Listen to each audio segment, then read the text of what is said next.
प्रदेश के जिला मेरठ मोहल्ला समर गार्डन वार्ड नंबर 75 60 फुटा रोड के रहने वाले सभी मोहल्ले वासी बरसात के पानी को लेकर रहते हैं काफी परेशान।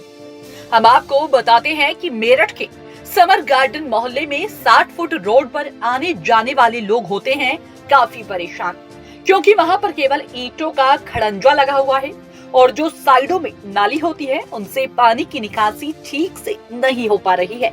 इसी मोहल्ले के रहने वाले एक वरिष्ठ समाज सेवी इकबाल ने बताया अपना और मोहल्ले वालों का दर्द। उन्होंने बताया कि यहाँ सड़कों पर बहुत पानी भरा हुआ है। मेरे मकान के दोनों तरफ 60-60 फीट के 2 रोड निकले हुए हैं और दोनों पर खरीदी लगे हुए हैं, जबकि काली सड़क होनी चाहिए थी। यहाँ के पार्षद मेहताब ने भी कोई सुनवाई आज तक नहीं की और नगर निगम की बात करें तो मेरे और मेरे आसपास के मकान यानी समर गार्डन कॉलोनी में 1 वर्ष के अंदर 2 लाख रुपए का हाउस टैक्स बनाकर बैठे हैं और जबरन पुलिस बल को लेकर निगम के आला अधिकारी मकानों को सीज कर रहे हैं और 5 साल के अंदर 4 से 5 लाख का हाउस टैक्स बना देते हैं। समाज सेवी इकबाल ने यह भी बताया कि मैं निस्वार्थ जनता की सेवा करता रहता हूं और अभी हमारे रमजान शुरू हो रहे हैं तो मैं खासकर गरीबों का ध्यान बहुत रखता हूं। हमारे संवाददाता एनके चौधरी के पूछने पर इकबाल ने बताया कि मैं एक संस्था से जुड़ा हुआ हूं जिसमें रहकर मैं जनता की सेवा करता रहता हूं, गरीबों की मदद करता रहता हूं। आइए सुनते हैं हमारे संवाददाता और वरिष्ठ समाज सेवी इकबाल की खास बातचीत। देखिए। उत्तर प्रदेश के जिला मेरठ समर गार्डन मोहल्ले में आप रहते हैं जी। क्या नाम है आपका? मोहम्मद इकबाल सैफी। मोहम्मद इकबाल सैफी जी। आप किस संस्था से जुड़े हुए हैं? देखिए, मैं संस्था तो हमारी एक अपना उत्तर व्यापार मंडल जो है व्यापारियों से भी है और फिर अगर जो पार्टी का नाम लिया जाए तो MIM से जुड़ा हुआ हूँ। और जहां तक जानकारी हम लोगों को है कि आप वरिष्ठ समाज सेवी यानी जनता की सेवा, एक समाज सेवी के रूप में भी आप जाने जाते हैं जी। तो ये जो 60 फुटा रोड है इसके बारे में आप बता रहे थे कि यहाँ पर पानी की निकासी की व्यवस्था अच्छी नहीं है। बीचों बीच कहने के लिए तो बहुत बड़ा रोड है ये समर गार्डन का, लेकिन बीचों बीच इसमें पानी बहुत भरा रहता है, आने जाने वालों की बड़ी दिक्कत होती है। असल में ये है कि ये 60 फुटा ही नहीं, यहाँ पर जो समर गार्डन का इलाका है पूरा ही पानी में डूबा हुआ है।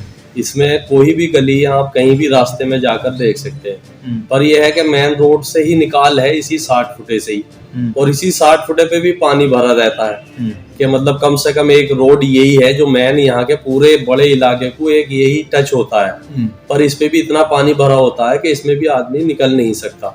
सभासद जो यहाँ के मौजूदा हैं जी, कार्यकाल कहने के लिए तो उनका न्यूट्रल हो गए, समाप्त हो चुका है, 2 महीने बाद इलेक्शन है, निकाय चुनाव है, लेकिन क्या सभासद के पास में आप गए, उन्होंने क्या किया? सभासद के पास में तो जिस टाइम उनका कार्यकाल था उस टाइम पर काफी टाइम से जाते भी रहे और भी लोग गए, पर फिर वो रहने वाले भी यहीं के ही हैं। ऐसा नहीं है कि वो विदेश में रहते हैं, उन्हें पता नहीं चलता आने जाने में, रास्ते में निकलने में उनको नहीं दिक्कत होती है। उनको भी पता है कि कहाँ कहाँ पानी भरा हुआ है, कितने कीचड़ हैं, पर वो अपने घर में बैठे हुए अपना उनको जीतना था, वो इलेक्शन जीतने जो उन्होंने पैसा लगाया था उन्होंने अब वो कमाना है पैसा, वो कमा के वो अपने घर पे बैठ गए। भाई वो जो पानी भरा हुआ है या यहाँ पे कीड़ी जो कीच खपड़ हुए हैं उनसे उन्हें कोई लेना देना नहीं है, वो अपने घर पर खुश हैं, ये देखेंगे। तो क्या नाम है सभासद का जो यहाँ के पार्षद रहे? सभासद का मेहताब आलम है। उनकी वाइफ जीती हुई है, तो वो यहीं पर ही रहते हैं पास में ही। प्रतिनिधि है उनके? हाँ जी, अपनी वाइफ के प्रतिनिधि है मेहताब है।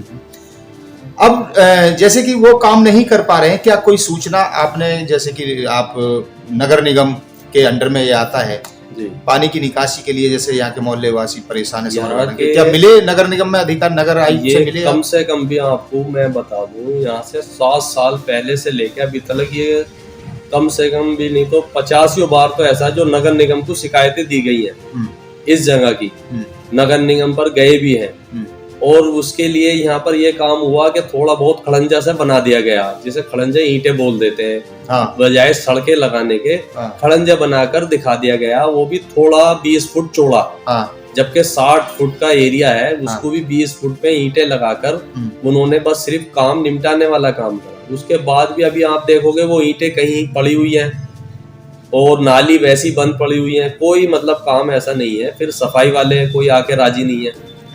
और नगर निगम भी यहाँ ये है कि जरूर नगर निगम ने यहाँ ये सुविधा करी है कि एक मकान पे 1 लाख के 2 लाख के हाउस टैक्स लगा दिए हैं। हाउस टैक्स, हाँ, ये अच्छा। हमारे लिए उन्होंने फायदा करा। कितने समय के लिए, मतलब कितना समय हुआ होगा? जैसे 1 साल 2 साल का हाउस टैक्स, 3 साल का हाउस टैक्स? जी जी जी, जैसे जैसे 5 साल, किसी को 5 साल हुए हैं, किसी को 4 साल हुए हैं, किसी को 2 साल, इस तरह से उन्होंने 2-2 लाख 3-3 लाख, यहाँ तक के 5-5 लाख रुपए के भी हाउस टैक्स आए हुए हैं। और वो भी आए हुए हैं और वो उन्हें जबरन भरने के लिए भी वसूली करने के लिए, हाँ। वसूली किस तरीके से वसूली करता है? वसूली इस तरह से कर रहे हैं कि नहीं तो सील लगा दी जाएगी। अगर जो आपने इनके बारे में कोई चीज बोली या कुछ कहा तो सील लगा दी जाएगी मकान पर सील लगा दी जाएगी, वो भी ऑर्डर के साथ, और वो भी पुलिस को साथ में लेकर, वो भी उसमें FIR और होगी उसके नाम की। तो ये वसूली की जा रही है, वो भी हाउस टैक्स होगा। ये देखें आप कि जिसके हाउस टैक्स मान लो 1,500 रुपए के होते थे सालाना घर के, आज लाख रुपए के 50-50 हजार के सालाना हाउस टैक्स आ रहे हैं। और सुविधा के नाम पर यह है कि पानी में से निकल के आप जाइए, सुविधा के नाम पे ये पानी में से, कीच में से निकल कर आपने जैसे जाना आप अपना आप जा सकते हो। आपके बच्चे पढ़ने जाएं ना जाएं, स्कूल अच्छे यहाँ पर हो ना हो, बैंक यहाँ पर है या नहीं है, उससे कोई उन्हें वो नहीं है। पर वसूल करने के लिए, वो पैसे वसूल करने के लिए यहाँ पर सबको लेकर आ जाते हैं, बड़े बड़े अधिकारी आ जाते हैं, आला अधिकारी भी यहाँ पर आ जाते हैं कि पैसे वसूली करनी है, दिए पैसे देने पड़ेंगे आपको। क्या आपके 60 फुटे यानी समर गार्डन पर क्या कोई किसी का मकान सील किया है नगर निगम ने? नगर निगम ने अभी मकान सील किया है। अभी मंडप है, वहाँ 2 मंडप किए हैं, एक स्विमिंग पूल था वो सील किया है। मेरे यहाँ भी सील लगाने के लिए आ गए थे, तो मुझे कुछ पैसे देने पड़े उनको सील के वजह से रुकवाने के लिए। जी, तो इसके बारे में जैसे कि होता है, मार्च का महीना चल रहा है, क्लोजिंग का महीना होता है, सरकार का साल का एंड होता है, अगले साल यानी अप्रैल से नया साल शुरू होगा, शायद इसलिए वो मतलब मनमानी वो कर रहे हैं, वसूली की, मतलब तरह तरह के मतलब हथकंडे अपना रहे हैं। नहीं, ये साल के एंड के नहीं, यहाँ पर आप साल के साल कभी भी आओगे, जब भी आप ये वसूली वाले यहाँ पर आपको मिलेंगे, साल के साल। उन्हें बस ये यहाँ पर आपको अधिकारी, कौन सा अधिकारी नहीं मिलेगा? जो अधिकारी यहाँ पर सफाई करा सके, जो नालों की सफाई करा सके, वो अधिकारी कोई नहीं मिलेगा आपको। यहाँ पर गड्ढे देख सके, वो कोई अधिकारी नहीं मिलेगा आपको, समझे जी? जैसे कि आप अभी बता रहे थे कि आप जो है एक संस्था से आप जुड़े हुए हैं जी, और क्या आगामी होने वाले निकाय चुनाव में आपकी पार्षद की तैयारी? नहीं सर, मेरी पार्षद की तो अपनी तो निजी कोई तैयारी नहीं है, पर जो हमारी संस्था है, हमारी जो पार्टी है, उनकी तैयारी चल रही है। तो निकाय चुनाव की तैयारी में रहेंगे, लगे रहेंगे। आप समर्थक के रूप में? जी जी जी, हम तो समर्थक कार्यकर्ता के रूप में रहेंगे जी। तो जैसे कि आप जाने माने समाज सेवी हैं, तो आप किस किस तरीके से लोगों की आप हेल्प करते हैं?